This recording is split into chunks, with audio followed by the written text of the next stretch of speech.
Umunsi w'abakundana witiriwe Saint Valentin wizihizwa tariki 14 Gashyantare buri mwaka. Uwo munsi urangwa nuko abakundana bibuka urukundo rwabo basangira, basohokana cyane bahana impano zitandukanye ziganjemo indabyo. Umunsi wa Saint Valentin ukomotse ku mupadiri w'umunyaromani witwaga Valantine wabayeho mu gihe cy'umwami w'abami Claudius wa kabiri ahagana mu myaka ya za 269 na 273 mbere y'ivuka rya Yezu Kristo. Muri icyo gihe tariki 14 Gashyantare habaga umunsi mukuru wo kwizihiza umunsi w'umwamikazi Juno wafatwaga nk'imana y'abagore. Kuri uwo munsi abasore bandikaga amazina y'abakobwa bari mu kigero kimwe bakayashyira mu kintu. Umusore yazamura izina ry'umukobwa guhera ubwo akamuherekeza bakajya kwizihiriza hamwe uwo munsi. Ngibyo byatumaga abakobwa bahura n'abasore kuko mbere byabaga bibujijwe cyane, ubucuti bwabo bugakomera bukavamo no kubana ubuziraherezo. Ku ngoma ya Claudius igihugu cye cyaje kubugarizwa n'intambara zikomeye, agira ikibazo cy'abasirikare bagombaga kurwanira igihugu kubera ko abagabo bakiri batoya bangaga gusigara abagore babo ngo bajye ku rugamba. Umwami Claudius yafashe icyemezo cyo guhagarika gushaka, ariko Saint Valentin ntiyabyakira neza. Afatanyije na Saint Marius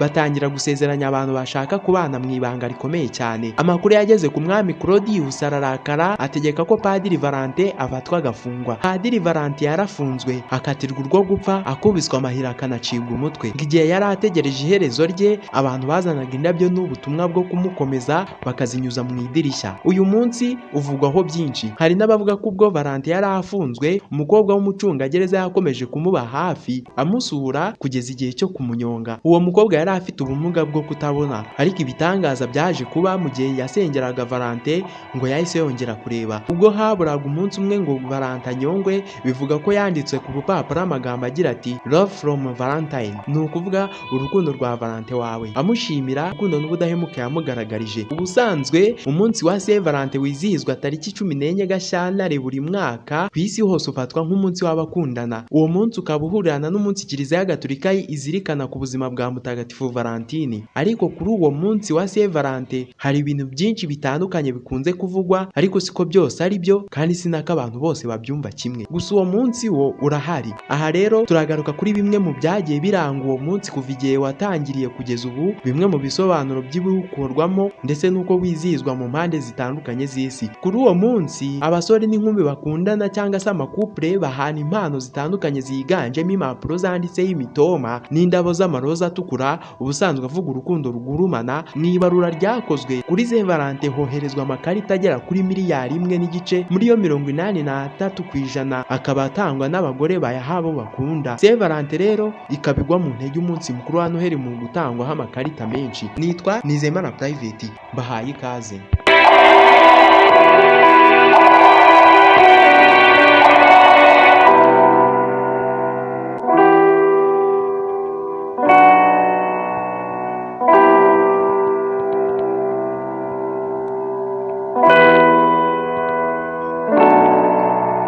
Kuki Saint Valentin iba mu kwezi kwa Gashyantare? Kera umunsi we hagati mu kwezi kwa Gashyantare ufatwa nk'ikimenyetso cy'urukundo n'uburumbuke kuva mu bihe bya kera. Mu Bagereki kwari ukwezi bibukagaho ubukwe bw'imana zabo zikomeye cyane Zeus na Hera. Mu Baromani tariki 15 Gashyantare wabaga ari umunsi bizihizagaho Ruperikalis, aho baturaga ibitambo Rupericus, imana y'uburumbuke. None se Saint Valentin ninde? Muri Kiliziya Gatolika habayeho ba Valentin batatu batandukanye bagiye bagira abatagatifu kubera ukwemera kwabo kutajegajega tumye bitwa nk'abahowe Imana n'ingoma z'igitugu zayoboraga Roma icyo gihe. Hari mu kinyejana cya 3. Reka tuvuge kuri Valentin wa Roma. Uyu yari padiri yishwe mu kinyejana cya 3 azira ukwemera kwe, hashyingurwa i Roma hafi y'inzira yitwa Via Flaminia. Valentin wa Terni ni wa kabiri, we yari umwepiskopi nawe akaba yarishwe, ashyingurwa aho uwa mbere yari yarashyinguwe. Hari na Valentin w'umumaritiri wo mu majyaruguru ya Afurika, amateka akaba atazwi neza. Muri aba batatu rero uwitirirwa uriya munsi ni Valentin w'i Roma. Bivuga ko ku ngoma y'umwami w'abami Claude w'umugome, Roma yari mu ntambara abaturage batakundaga cyane, maze afata icyemezo ko nta musirikare uzongera gushaka. Hagati aho Valentin we yakomeje gusezeranya rwihishwa bakundanaga, harimo n'abasore b'abasirikare. Byaje kumenyekana ibukuru nuko arafungwa. Ku munsi wo kunyongwa we hari tariki 14 Gashyantare yohereza umukobwa wari ufite se wacungaga iyo gereza agapapuro kanditseho biturutse kuri Valentin wawe. Uwo mukobwa ngo Valentin yamwibonagamo cyane kuko Valentin yagizwe umurinzi w'abakundana.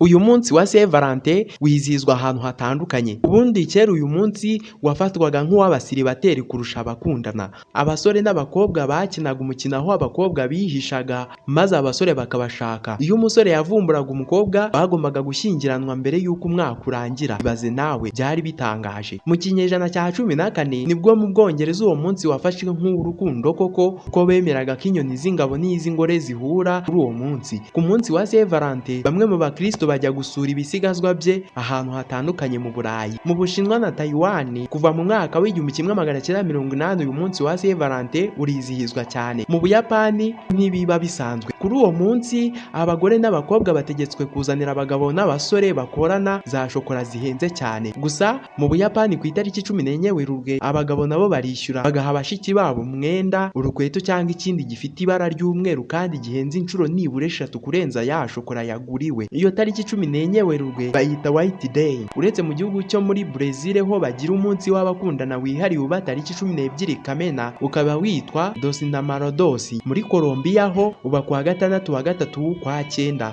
ukaba witwa Dia del Amor y Amistad, umunsi w'urukundo n'ubucuti. Mu Rwanda naho kuva mu mwaka w'1998 uyu munsi witaweho cyane kandi ugenda utera imbere umwaka ku mwaka, ndetse kuri ubu mubo tubona nk'abanyeshuri bo muri za kaminuza bari bo baboneka nk'abawiziza kurusha abandi cyane ko benshi baba babyungukiyemo kwerekana ingufu zaho urukundo rwabo rugera. Nitwa Nizeyimana Private, iyi ni Radio Agaciro, ndabashimiye.